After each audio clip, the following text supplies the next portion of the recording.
తాకట్లో ఉన్న బంగారాన్ని విడిపించి ఆ రోజున మార్కెట్ ధర కట్టి మిగిలిన డబ్బును మీకు అందిస్తుంది కొమ్మూరి గోల్డ్.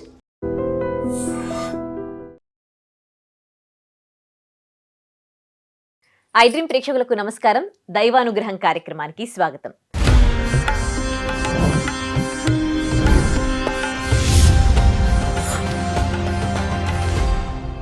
మనకి మార్చి 3వ తేదీ సంపూర్ణ చంద్రగ్రహణం వస్తుంది. మరి చంద్రగ్రహణం వస్తుంది అనగానే ఆ రోజు ఏం చేయాలి, ఏం చేయకూడదు అని చాలామంది భయపడుతూ ఉంటారు.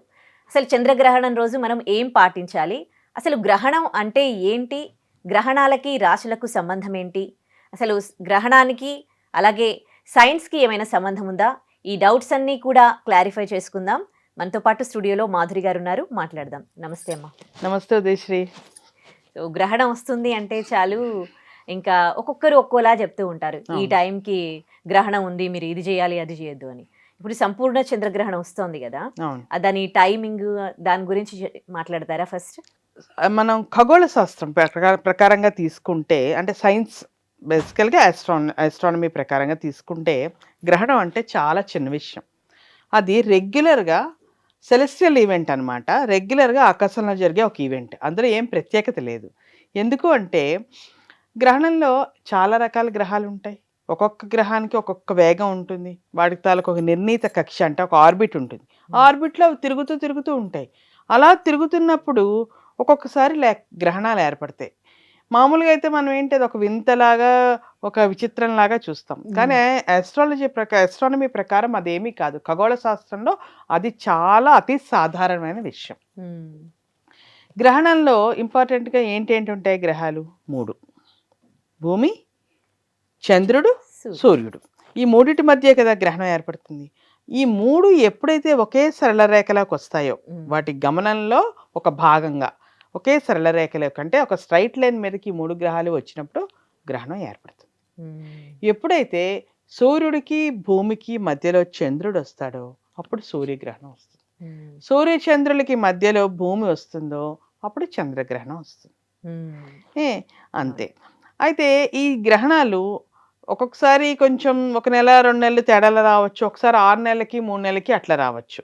నార్మల్గా సంవత్సరంలో ఒక 2 గ్రహాలు ఉండే అవకాశం అయితే ఉంది. అయితే ఈ గ్రహాల్లో కూడా రకాలు ఉన్నాయి. ఇప్పుడు ఇందాక అనుకున్నాం కదా, రేపు రాబోయేది సంపూర్ణ చంద్రగ్రహణం అని. అట్లాగే సంపూర్ణ గ్రహణం అంటే ఏంటంటే ఒక గ్రహము ఇంకో గ్రహంగా, అంటే ఇప్పుడు గ్రహాలు ఉపగ్రహాలు కదా, చంద్రుడు ఉపగ్రహం, సూర్యుడు భూమి గ్రహాలు. ఒక గ్రహం ఇంకొక ఉపగ్రహం కానీ లేకపోతే ఇంకో గ్రహం కానీ ఇంకో గ్రహాన్ని పూర్తిగా కప్పివేసిన, సగం కప్పివేసిన, లేకపోతే అలాగ ఆ 3 ఒకే స్ట్రైట్ లైన్లోకి వచ్చినప్పుడు ఒకటి అస్పష్టంగా కనిపించిన దాన్ని గ్రహణం అంటాము. అలా పూర్తిగా కప్పివేయబడినప్పుడు వచ్చేదే సంపూర్ణ గ్రహణం. ఒక గ్రహం ఇంకో గ్రహం చేత పూర్తిగా కప్పివేయబడితే అది సంపూర్ణ గ్రహణం అవుతుంది. Complete or total solar eclipse or lunar eclipse. అదే కొంత భాగం, సగము లేదా సగం కన్నా తక్కువ లేదా సగం కంటే ఎక్కువ కప్పివేయబడి సగం మాత్రమే కనిపిస్తూ ఉంటే అది పాక్షిక అంటాం, పాక్షిక గ్రహణం అంటాం. అలాగే ఇంకో గ్రహణం ఉంటుంది. అదేంటంటే అది సూర్యగ్రహణంలో మాత్రమే వస్తుంది, వలయాకార గ్రహణం. ఎందుకు వలయాకార గ్రహణం అంటారంటే, సూర్యుడు ఉంటాడు కదా, సూర్యుడికి అడ్డుగా చంద్రుడు వచ్చేస్తాడు. కానీ ఎలా వస్తాడంటే అవుటర్ లైన్ అంతా వదిలేసి మధ్యలో అంతా క్లోజ్ చేస్తాడు, అవుట్ లైన్ కనిపిస్తూ ఉంటుంది. అప్పుడు ఎలా కనిపిస్తుంది అవుట్ లైను? ఒక రింగ్ లాగా కనిపిస్తుంది. దాన్ని వలయాకార గ్రహణం అంటాం.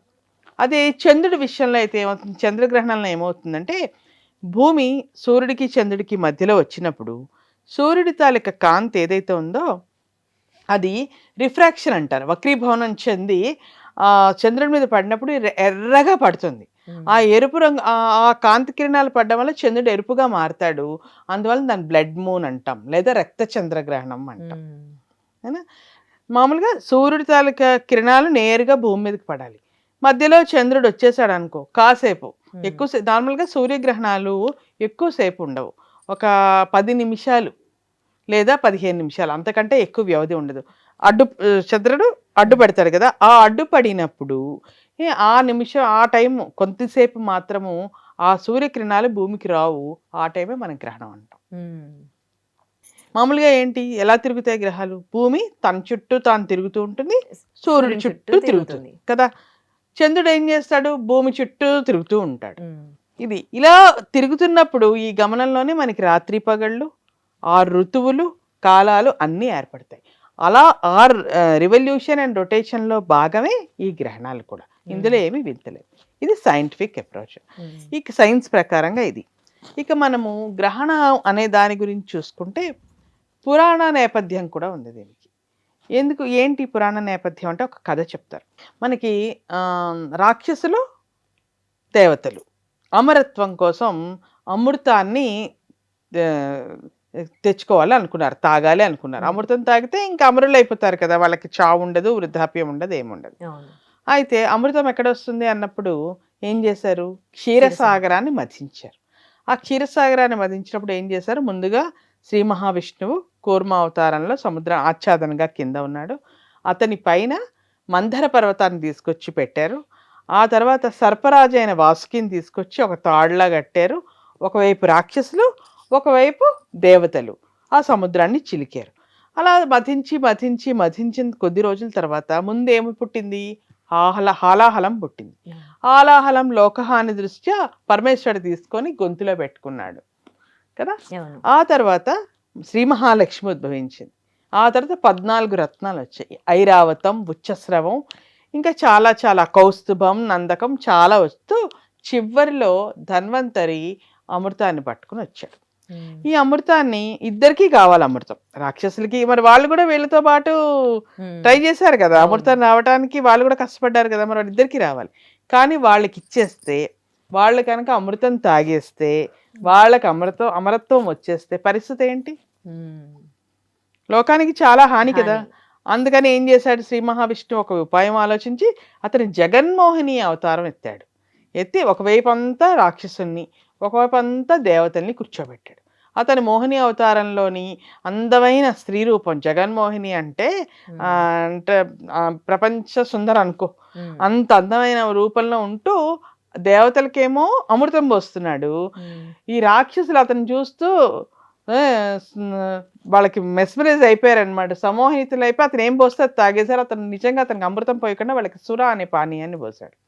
వాళ్ళు విష్ణుమూర్తి వైపు చూస్తూ అదే అమృతం అనుకుని తాగేశారు. కానీ అందులో స్వరభాను అనే ఒక రాక్షసుడు ఈ విషయాన్ని కనిపెట్టి దేవతల వైపు వెళ్ళి కూర్చున్నాడు.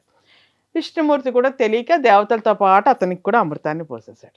అతను అమృతం తాగేశాడు. ఆ విషయాన్ని ముందుగా సూర్యచంద్రులు ఇద్దరు కనిపెట్టారు.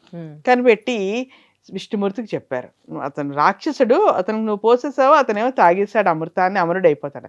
వెంటనే విష్ణుమూర్తి ఏం చేశాడు? సుదర్శన చక్రంతో అతని తల సంహరించేశాడు. అతను అప్పుడు పీకకి పీక, మొండం వేరు, తల వేరు వేరైపోయినాయి. అయిపోతే ఏమైంది? తల భాగం రాహువు, మొండం భాగం కేతు అయింది. అందుకనే ఆ రాహుకేతువులకి సూర్యచంద్రులు అంటే కోపం, పట్టించారు కదా మరి. అందుకని ఎప్పుడు అవకాశం దొరికినా అప్పుడు సూర్యచంద్రులు ఇద్దరిని మింగేస్తూ ఉంటారట. అది గ్రహణానికి చెప్తారు. కానీ రాహుకి పీకి ఇక్కడ వరకే ఉంది కదా, నోట్లోంచి మింగుతాడు, పీకలోంచి మళ్ళీ బయటకు వచ్చేస్తాడు, మరి మొండం లేదు కదా. ఆ కొద్దిసేపు ఎక్కడైతే ఈ పీకలో అతను ఉండిపోయాడో ఆ కొద్దిసేపే మనం గ్రహణం అంటాం. ఓకే, అది గ్రహణానికి సంబంధించిన పురాణ నేపథ్యం. ఓకే, ఇక గ్రహణం నాడు ఏం చేయాలి, ఏం చేయకూడదు ఆచారం. మామూలుగా అయితే చెప్పాను కదా, సైంటిఫిక్ గా చూస్తే అది చాలా వెరీ క్వైట్ కామన్, ఏమీ కాదు, మామూలే. కానీ నార్మల్ సెలెస్టియల్ ఈవెంట్. అదే మనం పురాణంగా చూస్తే ఏమంటారు? అది చాలా అశుభం కింద భావిస్తారు కదా, అశుభం అని అశౌచం. అందుకని ఏం చేస్తారు? ఇంతకు ముందరలో అమ్మ కొన్ని వర్గాల వాళ్ళకి మాత్రమే గ్రహణం గురించి పూర్తి అవగాహన ఉండేది, పూర్తిగా తెలిసి ఉండేది. కొంతమంది అంతలా పట్టించుకునే వాళ్ళు కాదు, కొంతమంది చాలా పట్టింపులు ఉండేవి. ఇప్పుడు ఈ సోషల్ మీడియా వచ్చిన తర్వాత, టీవీలో వచ్చిన తర్వాత ఒక వారం రోజుల ముందర నుంచి వాయించేస్తున్నాం కదా ఎడాపెడా. అందుకని ప్రతి వాళ్ళు కొంచెం భయం కూడా పడేవాళ్ళు కొందరు, గుర్తుపెట్టుకొని ఖచ్చితంగా పాటించే వాళ్ళు కొందరు, రకరకాలు ఎవరికి తోచినట్టు ఎవరికి వీలైనట్టు వాళ్ళు చేస్తున్నారు.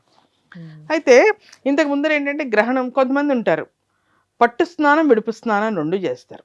అంటే గ్రహణం పట్టిన టైమింగ్స్ ఇస్తారు కదా, ఈ టైం నుంచి ఈ టైం ఉంటుందని.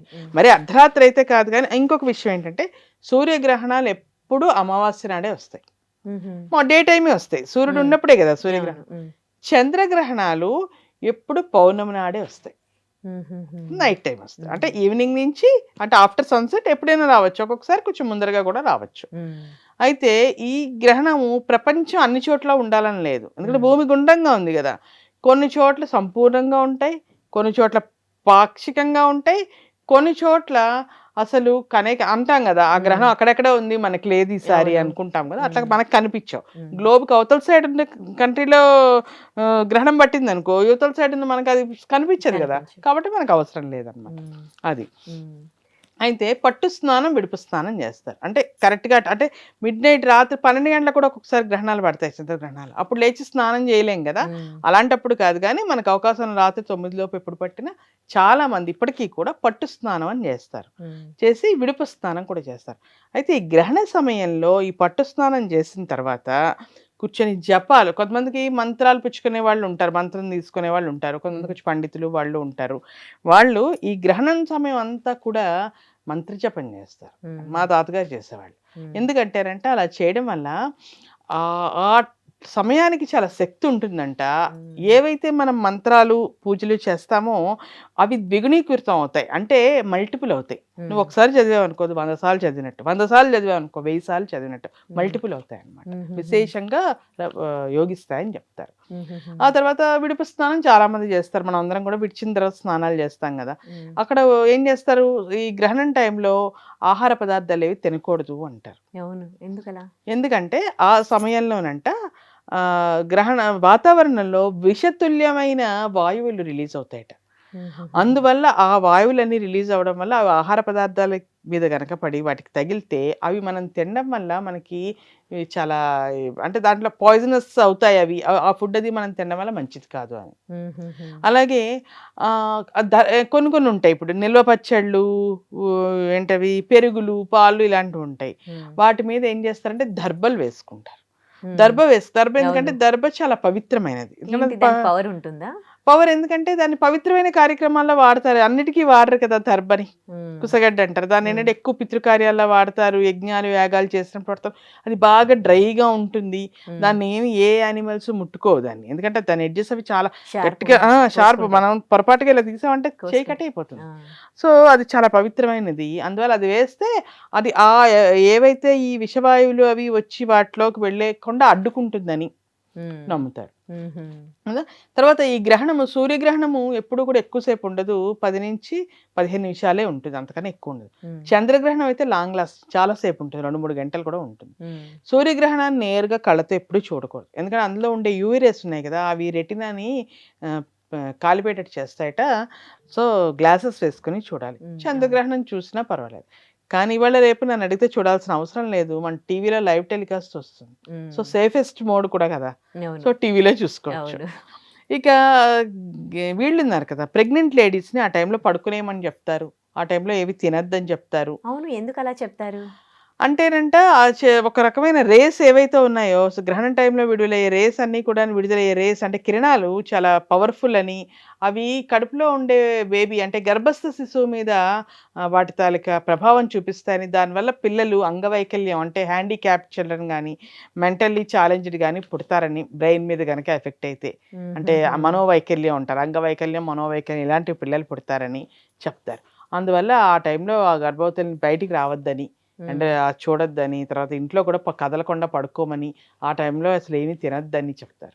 చిన్న పిల్లలకు కూడా చెప్తారు. చిన్నపిల్లలు పెద్దవాళ్ళు కొంచెం ఉండలేని వాళ్ళు ఉంటే తినేస్తారు, కానీ నార్మల్గా చిన్నపిల్లలు బాగా ఇన్ఫాంట్స్ని కూడా బయటికి పట్టుకుని వెళ్ళొద్దు అట్లా చెప్తారు, ఎందుకంటే వాళ్ళకి కూడా రేస్ అది మంచిది కాదు అని. నార్మల్గా గ్రహణంలో ఎవరు బయటికి వెళ్ళరు. ఇంతకు ముందు అంటే ఏవో ఎక్స్రే షీట్స్ పెట్టుకొని గ్లాసెస్ పెట్టుకొని చూసేవాళ్ళు, ఇప్పుడు టీవీలో వచ్చేస్తున్నది కాబట్టి అవసరం కూడా లేదు. ఇక అయిపోయిన తర్వాత మొత్తం ఇళ్ళంతా కడుక్కొని ఫ్రెష్గా, ఉదయం మిగిలిపోయిన ఫుడ్స్ గట్రా ఉంటే మళ్ళీ తినరు, అవి పడేసి మళ్ళీ కొత్తగా వండుకొని చేసేవాళ్ళు. కాకపోతే ఇప్పుడు ప్రాక్టికల్గా చూస్తే ఇప్పుడున్న పరిస్థితుల్లో మన ఇలాంటి నగరాల్లో అలాంటివన్నీ పాటించడం కొంచెం కష్టమైన పని కదా. చాలా మంది బయట తింటూ ఉంటారు, జాబ్స్ చేసేవాళ్ళు, నెక్స్ట్ 24/7 లైక్ డిఫరెంట్ షిఫ్ట్స్లో పనిచేసే ఉద్యోగాలు ఉంటాయి. వాళ్ళ కోసం ఫ్రెష్ గా అప్పుడు ఎవరు వండి పెడతారు, ఏ రెస్టారెంట్ లోనే తినే వాళ్ళకి. స్వీట్ షాప్ లో స్వీట్స్ ఏమవుతాయి, స్వీట్స్ మన స్ట్రీట్ ఫుడ్స్, ఫాస్ట్ ఫుడ్స్, అవ్వవు కదా, అవును. వీలు పడదు. కాకపోతే వీలైనంత వరకు ఇల్లు కడగడాలు కూడా అవ్వవు, ఎందుకంటే మనం ఇప్పుడు అపార్ట్మెంట్ లైఫ్ కదా, అవును. ఎక్కడ పడితే అక్కడ నీళ్ళు కడగలేం. బయటికి పోవు కదా. అవును. సో దానికి తగ్గట్టుగా కొద్ది గొప్ప మార్పులు చేసుకోవడం, అంటే వీలైనైతే పర్ఫెక్ట్ గా పాటిస్తామంటే మంచిదే, వద్దని ఎవరు చెప్పరు. ఎందుకంటే శుభ్రంగా ఉండడము, ఫ్రెష్ ఫుడ్ తినడము, స్నానాలు చేయడం అన్ని మంచివే కదా, ఆరోగ్య అలవాట్లే కదా, ఇందులో ఏమీ ఇది లేదు కదా. అది తర్వాత ఈ గ్రహణము కోసం ఇంకా కొన్ని రాసుల మీద గ్రహణం కొన్ని నక్షత్రాలు, అంటే ఆ టైంకి ఏ నక్షత్రం ఉందో ఆ నక్షత్రంలో పడతాయి గ్రహణాలు. ఆ నక్షత్రం ఉన్న రాశి గాని ఆ నక్షత్రం వాళ్ళ గాని గ్రహణం చూడకూడదు, దానివల్ల వాళ్ళకి చాలా చెడు ప్రభావాలు ఉంటాయి అంటారు వాళ్ళ మీద. ఉంటాయండి నిజంగా రాశుల ప్రభావం? మరి అది నమ్మకం అమ్మా, మరి ఉంటాయి ఉండవో అని మనం ఇప్పుడు ఇక్కడికి చెప్పుకోలేము, నమ్మకం బట్టి ఉంటుంది అది. అయితే దానికి ఏంటి ఫలితాలు చెప్తారు కదా, నెక్స్ట్ డే వెళ్ళి దానం చేయాలి, దేవాలయాలు సందర్శన చేయాలి. డెఫినెట్ గా దేవాలయాలు సందర్శన చేయడం వల్ల అక్కడ ఏదో పూజో అభిషేకం అర్చన చేయించుకోవడము, దానాలు చేయడం ఎప్పటికైనా మంచివే కదా. సో నిజంగా ఒకవేళ బ్యాడ్ ఎఫెక్ట్స్ ఉన్నా తగ్గుతాయి, లేకపోయినా అది చేయడంలో తప్పులేదు కదా. అలాగే ఇప్పుడు చంద్రగ్రహణం మనకు రాబోయేది. చంద్రుడు మనస్కారకుడు అంటారు, అంటే మనసు మీద పనిచేస్తాడని, అంటే ఎవరో ఒక సైక్ మీద పనిచేస్తాడు బేసికల్ గా. అయితే ఈ వింటే మనం పౌర్ణమి నాడు సముద్రంలో కూడా ఆటుపోట్లు ఎక్కువగా ఉంటాయి. అలాగే మన వాళ్ళు అంటూ ఉంటారు, ఎవరైనా కొంచెం తిక్కగా ఉంటే అమావాస్యకి పౌర్ణమికి తిక్క పడుతూ ఉంటుంది అంటారు, తిక్క పడుతుంది అని కదా. అంటే ఈ చంద్రుడి తాలూకా మూమెంట్స్ ఉంటాయి, దాన్ని బట్టి మనుషుల తాలూకా మెదడు మీద కూడా వాళ్ళ ఎఫెక్ట్ ఉంటుంది, అందువల్ల వాళ్ళు రోజుకో రకంగా మారుతారు అని చెప్తూ ఉంటారు అనమాట. అందుకే అది ఎంతవరకు నిజమైనది పక్కన పెడితే యూసేజ్ అయితే బాగా ఉంది. ఇక మనము చంద్రగ్రహణము లేకపోతే ఏ పౌర్ణమైనా, గ్రహణం పట్టిందనే కాదు, గ్రహణాలు ఎప్పుడు పౌర్ణమి నాడు వస్తాయి చంద్రగ్రహణాలు. మనము సాయంకాలం పూట ఎప్పుడైనా కూర్చొని లలితా సహస్రనామ పారాయణ చేసుకోవడం చాలా విశేషమైన ఫలితాలను ఇస్తుంది. గ్రహణం టైం గ్రహణం అని కాదు, ఎనీ పౌర్ణమి, గ్రహణం అయితే మరీ మంచిది. ఎందుకంటే గ్రహణం టైంలో ఎలాగా మిడ్ నైట్ పట్టట్లేదు, కాస్త ఈవినింగ్ మంచి టైంలోనే 3 to 6 ఏమో కదా ఈసారి గ్రహణం, మనకి 3:40 ఎంత ఉండి 6:40 6:58 వరకు ఏమో ఉంది. ఆ టైంలో లలితా పారాయణ చేయడం వల్ల ఎప్పుడైనా దైవ నామస్మరణ మనకి మంచిగానే ఫిజికల్ గా మెంటల్ గా అన్ని బెనిఫిట్స్ ఇస్తుంది కదా. సో గ్రహణం టైంలో చేయడం వల్ల బెనిఫిట్స్ అన్ని మల్టిపుల్ అవుతాయి కదా. సో అది మంచిది, అలా చేసుకోవచ్చు. స్నానం చేయొచ్చు విడిచిన తర్వాత, ఆ తర్వాత మిగతా ఫ్రెష్ గా వండుకొని తినచ్చు, ఇవన్నీ మంచివి. ఇక రాశి ఫలితాలు, నెక్స్ట్ డే దేవాలయ సందర్శన కూడా చాలా మంచిది. ఏమాత్రం అవకాశం ఉన్నా వీలున్నా దేవాలయానికి వెళ్ళడము, ఇలా ఏమైనా మన ఇంకా దానాలు అనేవమ్మా మన శక్తి కొద్ది, మనం ఎంత చేయగలగమో అంత చేయొచ్చు, దానిలో ఏమి రిస్ట్రిక్షన్స్ లేవు, ఇంతే చేయాలని కూడా లేదు, అలా చేయొచ్చు. గ్రహణం టైంకి ఈ పనులు చెయ్యొద్దు అని ఏదైనా ఉందండి? ఈ పనులు చేయొద్దు అంటే ఫస్ట్ భోజనం చేయొద్దు అంటారు, ఆ టైంలో అన్ని తినద్దు తాగద్దు అని చెప్తారు, అది మెయిన్. నార్మల్ గా వీలైనంత వరకు బయట కూడా తిరగద్దు అంటారు, మధ్యాహ్నం పూట ఎండలోని అది తిరగడం మంచిది కాదు అంటారు, ఇంట్లోనే కూర్చోండి ఎక్కడ బయటకు పోవద్దు అంటారు. ఆ రెండు రిస్ట్రిక్టెడ్. ప్రెగ్నెంట్ లేడీస్ కి ఎక్కువ ఉంటాయి, కాకపోతే వాటికి ఏమి సైంటిఫిక్ ఎవిడెన్సెస్ అయితే లేవు, కేవలం ఆచార సాంప్రదాయం ప్రకారం చెప్పే మాటలే అవి, అంతే. ఒకవేళ ఇంట్లో అయితే పూజ ఎలా చేసుకోవాలి? మళ్ళీ విగ్రహాలన్నీ కడుక్కుని అట్లా ఎలాగా మనం గ్రహణం అయిపోయాక కడగాలి కదా పూజ గది, రాత్రి ఇల్లంతా కడుక్కుంటావా, నెక్స్ట్ డే పూజ గది అంతా శుభ్రం చేసుకొని విగ్రహాలన్నీ కడుక్కుంటే గానీ మళ్ళీ నెక్స్ట్ పూజకి పనికిరావు. చాలా వరకు ఆలయాలు కూడా గ్రహణ సమయంలో మూసేస్తారు, నెక్స్ట్ డే సంప్రోక్షణ చేసాక మళ్ళీ నెక్స్ట్ నిత్య పూజా కైంకర్యాలన్నీ మొదలవుతాయి. కాబట్టి ఒకసారి గ్రహణం వచ్చింది అంటే అవన్నీ అంటే అశుభం కింద కదా చూస్తారు గ్రహణాన్ని, సో అవన్నీ మనం మళ్ళీ కడిగి అంతా చేసుకుంటేనే నెక్స్ట్ పూజకి పనికొస్తుంది. ఇప్పుడు ఈ గ్రహణం టైంలో పాటించాల్సినవన్నీ కూడా అన్ని గ్రహణాలకు ఒకేలా ఉంటాయా, లేకపోతే ఒక్కో గ్రహణంకి? లేదు, అన్నిటికీ ఒకేలా ఉంటాయి, సేమ్ కామన్. కాకపోతే ఏ రాశిలో పట్టింది ఏ నక్షత్రంలో పట్టింది అనే వాళ్ళకి స్పెసిఫిక్ గా చెప్తారు, మీరు అస్సలు చూడకండి అని. దానాలు అవి కూడా వాళ్ళకి స్పెసిఫిక్ గా చెప్తారు తప్ప జనరల్ గా ఫాలో అయ్యే ఇవన్నీ కూడా సేమే ఉంటాయి అన్ని గ్రహణాలకి కూడా. ఈ రాశిలో పట్టింది కాబట్టి ఈ రాశిలో వారికి వాటిపైన ప్రభావం, వాళ్ళకి ఇలా ఉంటుంది, వాళ్ళు ఆ గ్రహణం చూడొద్దు, వాళ్ళు వెళ్ళి ఈ ప్రళనదేవో ఇస్తారు ఆ దానాలు చెయ్యండి అలా చెప్తారు. నార్మల్ గా చంద్రగ్రహణం అయితే ఏం చెప్తారు, చంద్రుడు తెల్లనివని చేయమంటారు, లైక్ బియ్యం దానం చేయండి, ముత్యం దానం చేయండి, వెండి వస్తువులు దానం చేయండి, వెండితో తయారు చేసిన చంద్రబింబం దానం చేయండి, పాలు దానం చేయండి, అంటే తెలుపు, బేసికల్ గా తెలుపు. అదే సూర్యుడు అంటే అన్ని ఎరుపు చెప్తారు. అలాగనమాట. ఓకే. ఇప్పుడు కూడా చెప్తూ ఉన్నారు వెండి వెండి పాము అవి దానం వెండి చేయండి పాము బ్రాహ్మణులకి. గాని, అంటే మరి పాము రూపంలో కదా రాహుకేతువులు ఉండి మింగుతారు, అందుకని ఆ. పాము అంటారు. అయితే వెండి చంద్రుడిని చేయమంటారు, చంద్రబింబం వెండితో తయారు చేయించి. ఉమ్, లేదా తెల్లని బియ్యం, తెల్ల వస్త్రంలో పెట్టి తెల్ల బియ్యం ఇయ్యండి. ఉమ్. అన్ని వైట్ అన్నమాట చంద్రుడు అనేటప్పటికి. ఓకే. ఇప్పుడు గ్రహణం అయిపోయాక చేసుకోలేకపోతే ఒకవేళ నైట్ అయితే నెక్స్ట్ డే చేసుకోవచ్చా? నెక్స్ట్ డే మార్నింగ్ రాత్రి ఎవరు చేస్తారు? రాత్రి ఏం కోవిల్ గుడి కూడా ఉండదు కదా, వాళ్ళు కూడా సంప్రోక్షణ చేస్తే గానీ నెక్స్ట్ డే పూజాది కార్యక్రమాలు మొదలెట్టరు. సో నెక్స్ట్ డే వెళ్ళి చేసుకోవచ్చు. కొంతమంది గ్రహణం ఉన్న టైంలో ఇంకా అసలు ఏ పనులు చేయొద్దని అంటారా? ఏ పనులు అంటే సాధ్యమైనంత వరకు బయటికి రావద్దంటారు, భోజనం చేయొద్దంటారు. మిగతా చిన్న ఇంట్లో కూర్చొని మనం ఆ మామూలు పనులన్నీ చేసుకోవచ్చు. మనం ఇప్పుడు షూటింగ్ అనుకో, మనం లోపల కూర్చొని షూటింగ్లు చేసుకోవచ్చు కదా అట్లా. ఓకే. గర్భిణులకు గ్రహణం ఎఫెక్ట్ చాలా ఉంటుందని, గ్రహణం ముర్రి ఇలాంటివి అవన్నీ ఉంటాయంటారు గ్రహణం కదా? టైంలో బయటకు వచ్చి వాళ్ళు ఆ గ్రహణాన్ని చూస్తూ వస్తాయంటారు. అందుకే వాళ్ళు చాలా కేర్ఫుల్ గా ఉండమని చెప్తారు. జాగ్రత్తగా ఆహా. పడుకొని కదలద్దు, ఎట్లా ఏమైనా దురద దురద పెట్టినా పెట్టినా గోక్కోవద్దు. కూడా బట్ట పెట్టేయాలి తప్ప డైరెక్ట్ గా గీసుకోవద్దు. ఆ. తర్వాత ఆ టైంలో అసలు తిండాలు తాగడాలు ఏమైనా కావాలంటే ముందరే తినేసి కదలను కూడా కదలద్దు అంటారు. ఉమ్. కదలకుండా అయిపోయిన తర్వాత వచ్చి లేచి స్నానం చేసి అప్పుడు ఏమన్నా తినమని అలా చెప్తారు. ఓకే. ఇప్పుడు ఇవాళ ఈ చంద్రగ్రహణం రోజు కూడా గర్భిణీలు కంప్లీట్ గా జాగ్రత్తగా ఉండాలి. ఓకే. ఇంట్లో వాళ్ళందరూ వాడిని చాలా నిఘా పెట్టి చూస్తుంటారు అనమాట, ఎక్కడ కదిలేస్తున్నారా, ఏమన్నా తినేస్తున్నారా అని. Right. Thank you so much అమ్మా, మా గ్రహణం గురించి అవగాహన Thank you. కల్పించారు. దీన్ని తవ్వండి, తవ్వుతూనే శివలింగం. పరమాత్మకు జీవా సరే దాన్ని అట్లా కప్పేసేయండి, చూపించదండి. Krishna is there. మూర్తి పూజ కాదు, సాక్షాత్ బ్రజేంద్ర నందన భగవాన్ ఉన్నారు మూర్తిలో. ఏమీ ఆశించకుండా ఆరాధించే వాళ్ళు కూడా ఉన్నారా ప్రభుజీ? నిజమైన భక్తి అంటే మనకు తెలియదు కాబట్టి